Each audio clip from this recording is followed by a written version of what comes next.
জয় মা কল্যাণেশ্বরী। মা গো, তোমার সকল সন্তানদের মঙ্গল করো মা। সকল ভক্তরা দর্শন করো, আজকে মঙ্গলবার, আমার মা মঙ্গলময়ীর দর্শনে তোমাদের দিনটা ভালো যাক, এই কামনা মায়ের কাছে করি।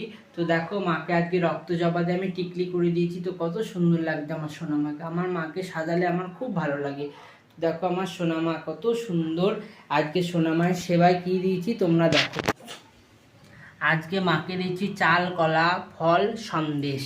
তো মায়ের সকল প্রিয় খাবারের মধ্যে সব থেকে প্রিয় খাবার কি বলো তো? চাল, কলা। মা খিচুড়ি তো ভালোবাসেই, খিচুড়ি, পোলাও, তোমরা যাই কিছু দাও না কেন, মা কিন্তু গরিবের ঘরে চাল কলা খেতেই ভালোবাসে, আর বাতাসা। চাল কলাতেই মা সন্তুষ্ট। মা কিন্তু আর বেশি কিছু চায় না, যে যেমনভাবে ডাকবে মা তাতেই সাড়া দেবে। মায়ের বেশি কিছু চায় না, শুধু রক্ত জবা আর বেলের পাতা দিও মায়ের চরণে, তালেই হবে। জয় মা।